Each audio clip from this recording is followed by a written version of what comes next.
Hello everyone. CD child development के 5वें lecture में आपका बहुत बहुत स्वागत है। आप पूरी एनर्जी, एंथुजियाज्म, मोटिवेशन के साथ स्टडी करते रहें और मैं भी कोशिश कर रही हूँ कि आपका फुल मोटिवेशन बरकरार रखूँ और आप ये वीडियो बार बार सुने। आप चाहे बाहर घूम रहे हैं या कहीं पे लेटे लेटे भी आप सुन सकते हैं। अगर आप और कुछ काम कर रहे हैं जिसके साथ साथ आप सुन सकते हैं, तो मैं ज़रूर कहूँगी कि आप बार बार इनको सुने। तो आज एक पॉजिटिव कोट्स के साथ, you don't need a new sunrise to start over, you only need a new mindset. तो हमें ज़रूरी नहीं है कि हम मतलब उसको ऐसे प्लान करें कि यार मुझे क्या करना है, इसी टेंशन में रहें। तो आप बस स्टार्ट कर लीजिए, कहीं से भी स्टार्ट कर दीजिए, लेकिन आपका ये है कि मेन कंटेंट बिल्डिंग होनी चाहिए। वो आपको बहुत काम आती है एलिमिनेशन करने में, क्योंकि अगर नॉलेज नहीं होगी तो उसको क्वेश्चन को हम नहीं कर पाएंगे। अगर एक या दो ऑप्शंस भी हमें पता होते हैं तो हम उसको बहुत अंदर होते हैं चांसेस कि भाई हम उसको अच्छे से सोल्व कर पाते हैं क्वेश्चन को। सीडी में सबसे इम्पोर्टेंट पार्ट है थियोरी का। तो ये मैंने सारी जो थ्योरी हैं उसका एक यूँ लगा लो कि समराइज पार्ट है, उसको मैं यहाँ पर लेकर आई हूँ। तो हम स्टार्ट करते हैं। साइकोलॉजिकल थ्योरी है, वो सिगमंड फ्रॉइड ने दी है। उसके 3 पार्ट हैं, इड, ईगो, सुपर ईगो। फिर है इड को बायोलॉजिकल भी बोलते हैं और ईगो को साइकोलॉजिकल बोलते हैं, सुपर ईगो को सोशल बोलते हैं। तो इड में क्या है कि ट्रू साइकिक रियलिटी है और प्लीजर प्रिंसिपल पे बेस्ड होती है। इसमें no knowledge of objectivity, totally subjective based होती है ये, और 2 प्रोसेस में काम करती है, रिफ्लेक्स एक्शन और प्राइमरी प्रोसेस। फिर है इसको inner world of subjective experience बोलते हैं। मैंने ये मतलब जो भी नोट डाउन किया हुआ है, ये जहाँ से भी जो भी क्वेश्चन मैंने देखे हैं तो वो मैंने यहाँ पे नोट डाउन कर रखा है। जैसे इसको कहीं पे पूछा होगा कि नो नॉलेज ऑफ ऑब्जेक्टिविटी कौन सी को कहेंगे, तो इड को कहेंगे। ये प्लेजर प्रिंसिपल पे कौन सी काम करती है, इड करती है। ट्रू साइकिक रियलिटी बिल्कुल पॉइंट टू पॉइंट है ये। और आपको मतलब बुक्स पढ़ते हैं तो कन्फ्यूज़न ज़रूर होगा। तो मैंने पॉइंट्स कहीं से, जैसे मैंने क्वेश्चंस पेपर बहुत अटैम्प्ट किए हैं, ASRB का भी मैंने 2-3 बार दिया है, अब मेरा क्लियर है। और UGC नेट का भी और राजस्थान के लेक्चर का भी दिया है, हरियाणा के लेक्चर का भी। तो वो सब चीज़ें किए हैं मैंने सिर्फ अपने नोट्स बना के। तो मैं आपके साथ शेयर कर रही हूँ इतनी इम्पोर्टेंट नोट्स। तो आप प्लीज़, आपको सिर्फ और सिर्फ सुनने की ज़रूरत है और मोटिवेशन के साथ सुनते रहना। फिर है ईगो रियलिटी प्रिंसिपल पे काम करती है। इसमें ऑब्जेक्टिव रियलिटी है, ऑब्जेक्ट को देख के कि हाँ मुझे ये रोटी है तो मुझे ये खानी है और मुझे भूख लगी हुई है, तो ये ऑब्जेक्ट इसमें इंक्लूड है। फिर है सेकेंडरी प्रोसेस। ये जैसे इड है वो प्राइमरी प्रोसेस पे काम करती है, ये सेकेंडरी प्रोसेस पे काम करती है। इसमें रियलिस्टिक थिंकिंग आ जाती है। फिर है सुपर ईगो में जो भी ट्रेडिशनल वैल्यू हैं, आइडियाज़ हैं, मतलब सोशल और मोरल आर्म्स की जो होते हैं वो इसमें इंक्लूड हो जाते हैं।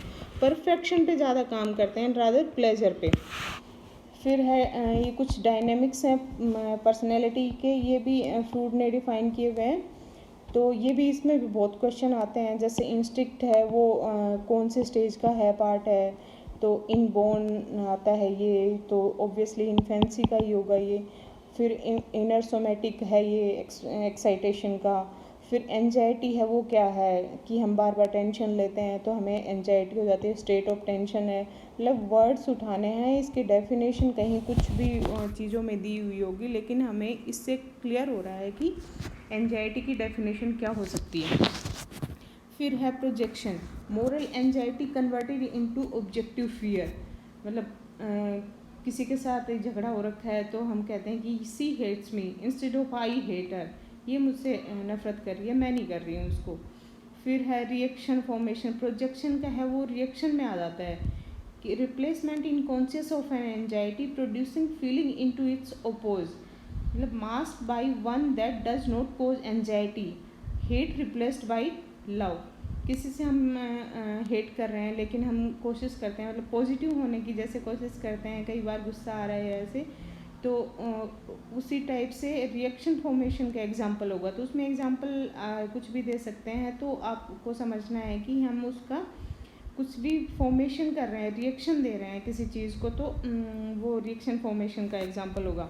जैसे हेट रिप्लेस्ड बाय लव, या फिर नेगेटिविटी है वो रिप्लेस्ड बाय पॉजिटिविटी। तो इस टाइप से ये कोई भी एग्जांपल आए तो वो आप समझ लेना। फिर है रैशनलाइजेशन, इसको शोर ग्रेप का कॉन्सेप्ट भी बोलते हैं, ये भी कहीं पे पूछा हुआ है क्वेश्चन में, इसलिए मैंने मेंशन किया हुआ है। फिर explain behaviour in socially approved manner, मतलब failing in exam, too little time to study, हम एक्सक्यूज़ देते हैं तो उसको हम कहते हैं रैशनलाइजेशन। या मेरी मतलब फैमिली में कुछ प्रॉब्लम है इसलिए मैं नहीं कर पा रही हूँ, लेकिन हम मैनेज करें तो मतलब हो जाता है उसमें। फिर है displacement, should at his shouts at his wife, मतलब कुछ भी ऑफिस में कुछ प्रॉब्लम हो रही है और हम आके अपनी वाइफ पे चिल्लाते हैं, या फिर मतलब कोई भी स्पाउस है हस्बैंड पे या उस पर मतलब उस पर गुस्सा उतरता है, तो उसको कहेंगे कि हमने डिस्प्लेस कर दिया है हमारे एंगर को, ऑफिस का गुस्सा था उसको घर पे उतार दिया।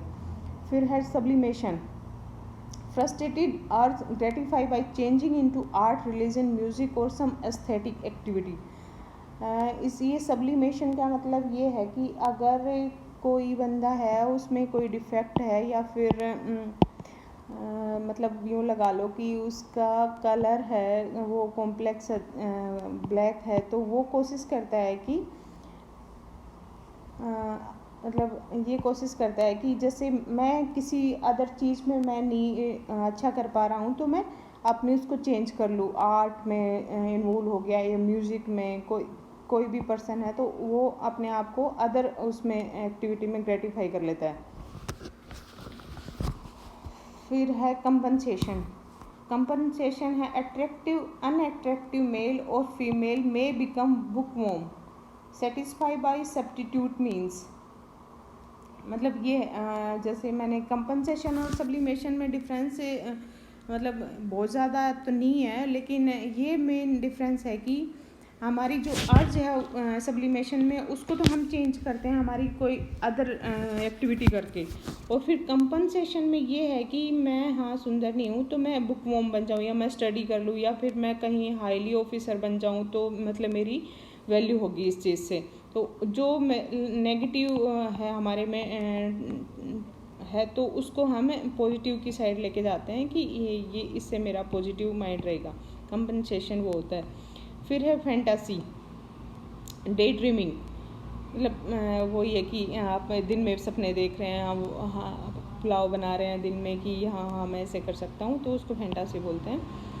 फिर है रिग्रेशन, रीट्रीट टू अर्ली और प्रीमेटिव फॉर्म ऑफ बिहेवियर, मतलब जैसे बच्चे बनने की कोशिश कर रहे हैं, जब हमने बचपन में जो किया था वो वाला हम कर रहे हैं, तो रिग्रेशन मतलब बैक साइड में जा रहे हैं, तो इसको रिग्रेशन बोलेंगे। जैसे जो बचपन का है या एडोलेसेंस बनने की कोशिश करते हैं बुढ़ापे में, तो उस टाइप से ये रिग्रेशन का एग्जांपल है। फिर आइडेंटिफिकेशन, एन अट्रैक्टिव मेल और female who identify with glamorous movie star to enhance self esteem, मतलब कोई स्टार बनने की कोशिश करता है या फिर आइडेंटिफाई करने की कोशिश करता है कि मेरा मतलब वो सेल्फ एस्टीम को एनहांस करने के लिए मूवी स्टार बनेगा या फिर और कुछ करेगा, इस टाइप से अपने आप को आइडेंटिटी देने की कोशिश करता है। फिर है रिप्रेशन, अनकॉन्शियसनेस, ये मुझे कन्फ्यूजन रहता था कई बार, ये कुछ टर्म्स हैं वैसे तो मीनिंग तो बिल्कुल डिफरेंट है रिग्रेशन और रिप्रेशन में, तो ये मैं थोड़ा सा इसको एक जगह पे लिख के और मैं इनको याद करती थी। रिग्रेशन है वो मतलब रिट्रीट होना या प्रिमिटिव फॉर्म में जाना, फिर रिप्रेशन है उसको अनकॉन्शियसनेस बोलेंगे कि हमें मतलब कॉन्शियस नहीं है उस स्टेट को लेके हम कुछ भी, तो उसको हम बोलेंगे रिप्रेशन। फिर है स्टेजेस,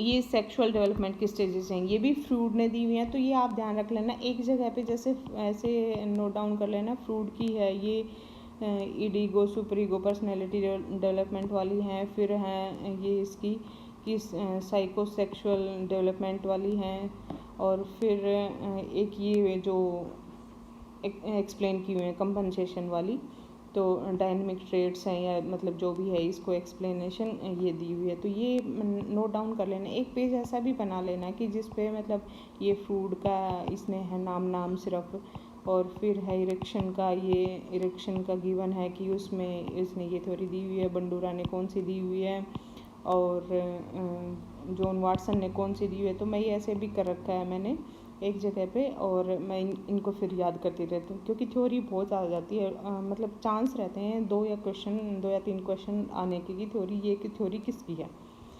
तो ये ज़रूरी है कि इसको एक पेज पे ऐसे करके याद कर लें और बार बार उसको देखते रहें, क्योंकि लास्ट में बहुत ज़्यादा मैटर हो जाता है तो उसमें कन्फ्यूजन हो जाता है फिर कि कौन सी थ्योरी किसकी गिवन है। इवन हमें मतलब उसका मीनिंग पता होते हुए भी किसी चीज़ का, पर हमें थ्योरी याद नहीं रहती कि किसकी गिवन है। तो ये है स्टेजेस सेक्सुअल डेवलपमेंट, फ्रूट की गिवन है। ओरल स्टेज है, ईटिंग इन 0 to 1 है। ईटिंग इन्वॉल्व्स लेक्चरल स्टिमुलेशन ऑफ लिप्स, मैंने जैसे बोला था कि इसमें बस ड्रिंकिंग मिल्क या मतलब सकिंग मिल्क ये वाला, इसमें तो ओरल एक्टिविटी होगी तो वो सबसे ज़्यादा इन्वॉल्व होगी। डिज़ायर टू रिटर्न वॉर्म, बिल्कुल एग्जैक्टली वर्ड टू वर्ड लिखा हुआ है मैंने, बहुत ही शॉर्ट और स्मार्ट नोट हैं, आप प्लीज़ इनको बार बार देखना और हो सके तो अपने नोट्स बना लेना इसमें से भी। फिर है साथ साथ में कोशिश करना लेकिन नोट डाउन करने की। एनल स्टेज है वो टॉयलेट ट्रेनिंग है 1 to 3 स्टेज 1 to 3 ईयर में आती है। फैलिक स्टेज है 3 to 6 year. Sex organ becomes leading erogenous, मतलब उजेज आउट होने लग जाते हैं इस टाइप पे सेक्स ऑर्गन्स हैं वो। फिर है latency 6 to puberty, quite years बोलते हैं, ये भी पूछ लेते हैं कि क्वाइट ईयर्स है कौन सा स्टेज को बोलते हैं। स्टेज ऑफ रिप्रेशन की है ये। फिर इसमें ओडियापस कॉम्प्लेक्स है, ये इलेक्ट्रा कॉम्प्लेक्स है, ये वाला इसी स्टेज में आता है। Sexual cathexis for parent of opposite sex, मतलब एक स्टोरी भी है कि एक बच्चे ने अपने माँ फादर को मतलब किल कर दिया था अपनी माँ के लिए, तो ये इन्होंने दी हुई है, फ्रूट ने कहीं मैंने पढ़ी है ये। फिर है जेनाइटल आफ्टर प्यूबर्टी आती है। Obtain gratification from stimulation and manipulation is own body, love others for altruistic motive and not simply for selfish और नार्सिसिस्टिक रीजंस। फिर है इरिक्शन की psycho social theory. Trust versus mistrust infancy की है। Autonomy versus same of doubt 1 to 3 का है। Initiative versus guilt है वो 3 to 5.5। अर्ली चाइल्डहुड या प्री स्कूल का ये वो बोलते हैं। इंडस्ट्री वर्सेस इन्फीरियरिटी है वो लेटर चाइल्डहुड का है 5.5 से 12 तक। Identify versus role confusion adolescence period का है 13 to 18 एडोलसेंस का है। इंटीमेसी वर्सेस आइसोलेशन 19 to 25 का। यंग अडल्टहुड का भी बोलते हैं, तो ये पूछ लेते हैं ये स्टेज यंग अडल्टहुड की है या इंटीमेसी वर्सेस आइसोलेशन दे देंगे, उसमें एडोलसेंस दे देंगे या फिर लेटर चाइल्डहुड दे देंगे या अर्ली चाइल्डहुड दे देंगे या फिर यंग अडल्टहुड दे देंगे। तो ये इंपॉर्टेंट है, ये थोड़ा ध्यान रखना है इसको। फिर है generativity versus stagnation 26 to 41 middle adulthood बोलेंगे इसमें कैरियर की साइड जा रहे हैं या मतलब स्टेगनेंट हो गए हैं, कुछ कर नहीं पा रहे हैं। Ego integrity versus despair 41 plus old age तक रहती है कि मतलब ईगो को सेटिस्फाई करने में ज़्यादा फोकस रहता है। फिर है लर्निंग थ्योरी में बिहेवियरिज्म की है वो जॉन वाटसन ने दी हुई है। B.F. स्किनर की है वो ऑपरेंट कंडीशनिंग है, ये इंपॉर्टेंट है कि पूछ लेते हैं ऑपरेंट कंडीशनिंग है ये किसकी दी हुई है, तो इसमें ये भी आ जाएगा, बंडूरा भी ऑप्शन में दे देंगे ऐसे, तो याद रखना है कि B.F. स्किनर की है ऑपरेंट कंडीशनिंग का है इसमें। फिर है री इन्फोर्समेंट से बोल रखा है B.F. स्किनर ने, पनिशमेंट रिवार्ड, मतलब पॉजिटिव नेगेटिव में हम रिवार्ड दे रहे हैं, नेगेटिव में हम पनिशमेंट दे रहे हैं, तो ये भी इसी ने एक्सप्लेन करा हुआ है। और सोशल कोग्निटिव थ्योरी है वो अल्बर्ट बंडूरा ने दी हुई है। इमिटेशन और ऑब्जर्वेशन लर्निंग है उससे ये सोशल कोग्निशन बता रहा है। और तो ये याद रखना है कि ऑब्जर्वेशन लर्निंग है वो बंडूरा जी ने दी हुई है। कोग्निटिव डेवलपमेंट थ्योरी है वो प्याजे की है, और उसमें बोला गया है कि एसिमुलेशन है, इक्विलिब्रियम है और एकोमोडेशन है। मतलब एसिमुलेशन है कि कोई चीज़ है उसके अंदर हम मिल रहे हैं वापस, और एकोमोडेशन है कि न्यू चैप्टर है और उसको, और इन दोनों का मतलब कॉम्बिनेशन है, एक उस पर आ जाते हैं तो उसको हम इक्विलिब्रियम बोलते हैं। फिर है सेंसरी, तो birth to use of senses का यूज़ होता है इसमें। फिर प्री ऑपरेशनल ईगोसेंट्रिज्म भी बोलते हैं इसको, और प्री ऑपरेशनल है 2 to 7। प्री कंसेप्चुअल बोलते हैं unsystematic and illogical and transductive, lack of transductive है ये। और कंक्रीट आ गई है, कंसेप्चुअल आ गई है, और कंस्ट्रक्टिव भी बोलते हैं इसको। रिवर्सिबिलिटी आ जाती है, इसमें भी लॉजिकल थिंकिंग लैकिंग करती है। फॉर्मल ऑपरेशन में अडल्टहुड तक 11 to अडल्टहुड की होती है, और उसमें हाइपोथेटिकल और एब्स्ट्रैक्ट रीजनिंग है, लॉजिकल रीजनिंग स्टार्ट हो जाती है इस टाइम पे कि पीछे से आगे, आगे से पीछे बच्चे एक्सप्लेन करने लग जाते हैं। तो ये बहुत इंपॉर्टेंट है, इसमें बहुत क्वेश्चन आते हैं। जैसे फॉर्मल ऑपरेशन से ही आ गए कि ये इस लॉजिकल रीजनिंग है या अनलॉजिकल रीजनिंग है, इसमें रिवर्सिबिलिटी है, तो इसमें कुछ भी इनको उल्टा सीधा करके कैसे भी क्वेश्चन आ सकता है। और ये तो है ही मेन कि ये प्याजे की है, कोग्निटिव डेवलपमेंट थ्योरी है। और फिर एसिमुलेशन ये वाला भी पूछ लेते हैं कि ये किसने एक्सप्लेन किया हुआ है, इसमें प्याजे ने किया हुआ है। तो फिर है सेंसरी का एक्सप्लेन कर रखा है कि रिफ्लेक्सेस हैं 1 to 1 month। प्राइमरी सर्कुलेशन है, ये किस किस स्टेज में आ जाता है, तो ये भी पूछ लेते हैं। तो स्कीमा है वो इसमें आ जाता है 1 to 1 month में, लुकिंग है, ग्रास्पिंग है, ये वाला। फिर प्राइमरी सर्कुलर है 1 to 4 month में आता है। सेकेंडरी में सर्कुलेशन है वो 4 to 10 month में आता है। ये वाला पार्ट है, ये मैंने CBSE की बुक है 12th की शायद, और 11th-12th की, और उसमें से उठाया हुआ है, तो उसमें अच्छा दिया हुआ है, ये वहाँ से भी देख सकते हैं आप। ऐसे यहाँ तो मैंने कर ही रखा है, लेकिन आपको अगर रेफ़र करनी हो तो वो बुक कर सकते हैं। NCERT भी बुक है होम साइंस की, अच्छी हैं। तो जो गवर्नमेंट बुक्स हैं वो तो ऑब्वियसली आपको रेफ़र करनी चाहिए।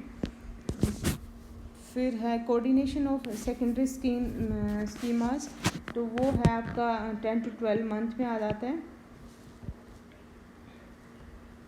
सो आज के लिए इतना ही। Thank you very much. मिलते हैं नेक्स्ट क्लास में, तब तक आप पॉजिटिव रहें और एनर्जेटिक रहें, और अच्छे से लेक्चर को सुनते रहना और स्टडी करते